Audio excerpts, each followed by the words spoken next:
Hi friends, welcome to Sanghamitra YouTube channel. இன்றைக்கி நம்ம செம்பருத்தி ஆயில் வீட்டிலே எப்படி தயாரிக்கிறதுன்னு பார்க்கலாம். செம்பருத்தி எல்லா வகையான மண்ணிலையும் வளரக்கூடிய ஒரு தாவரம். எல்லா சீசன்லையும் செம்பருத்தி பூவை பறித்து இதழ்களை மட்டும் தண்ணியில் நல்லா கழுவிட்டு சாப்பிட்டு வந்தால் அனிமியா, அதாவது இரத்த சோகையை குணப்படுத்தலாம்.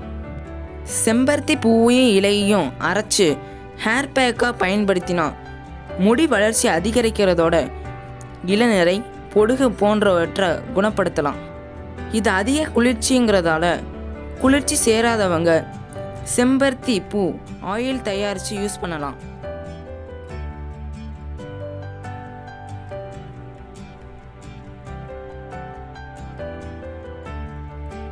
செம்பருத்தி பூ டீ எப்படி தயாரிக்கிறதுன்னு ஒரு வீடியோ ஆல்ரெடி நம்ம சேனலில் அப்லோட் பண்ணியிருக்கேன். அதோட லிங்க் டிஸ்கிரிப்ஷன் பாக்ஸில் இருக்குது. அதையும் பாருங்க, உங்களுக்கு ரொம்ப யூஸ்ஃபுல்லாக இருக்கும்.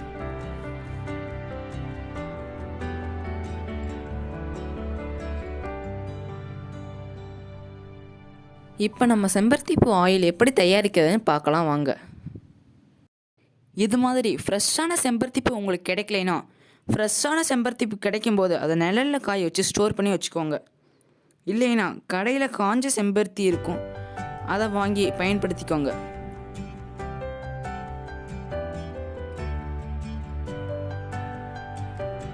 இதழ்களை தனித்தனியாக பிரித்து எடுத்ததுக்கு அப்புறமா நல்லா வாஷ் பண்ணி எடுத்து வச்சுக்கலாம்.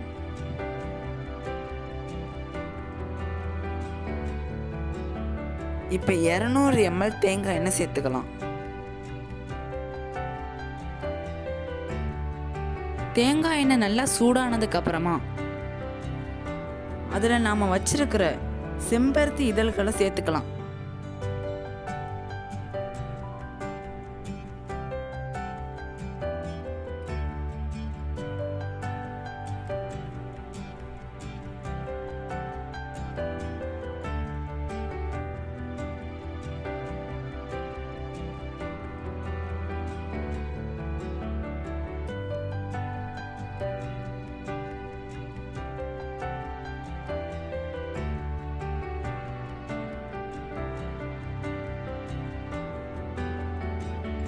எண்ணெயோடு சேர்த்து செம்பருத்தி பூவை நல்லா கொதிக்க விடணும். செம்பருத்தி பூவில் இருக்கிற கலர் எண்ணெயில் இறங்குறது நல்லா தெரியும். எண்ணெயோட கலர் மாறதை பாருங்க. செம்பருத்தியோட கலர் முழுசாக எண்ணெயில் இறங்குற வரைக்கும் நல்லா காய்ச்சணும். கருகிடாமல் பார்த்துக்கோங்க. சிம்மில் 5 நிமிஷம் வச்சுட்டு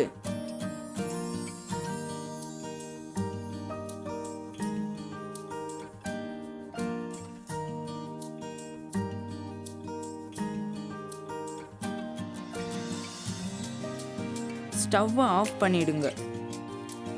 இப்போ அப்படியே வச்சிடலாம்.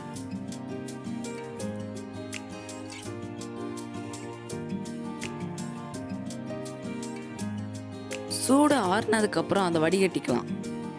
குளிக்கிறதுக்கு 1/2 மணி நேரத்துக்கு முன்னாடி முகம், கை, காலில் இந்த எண்ணெயை தேய்ச்சி குளிச்சு வந்தால் தோல் சுருக்கம் குணமடைவதோட தோல் வளர்ச்சியும் குணமாகும். இந்த எண்ணெயை 6 மாதம் வரைக்கும் ஸ்டோர் பண்ணி வச்சு பயன்படுத்திக்கலாம். வாரம் 2 அல்லது 3 முறை முடி வேர்க்கால்களில் படுற மாதிரி மசாஜ் பண்ணி தேய்ச்சி வந்தால் முடி கருமையாக நீண்டு அடர்த்தியாக வளரும். ஒரு கண்ணாடி பாட்டிலில் ஸ்டோர் பண்ணி வச்சுக்கோங்க. இயற்கையான பொருட்களை பயன்படுத்தி நலமான வாழ்வு வாழ்வோம். நன்றி, வணக்கம். இது மாதிரியான பயனுள்ள வீடியோக்களை பெற நம்ம சேனலை சப்ஸ்கிரைப் பண்ணுங்கள். உங்கள் கருத்துக்களை கமெண்ட் செக்ஷனில் பதிவு பண்ணுங்கள்.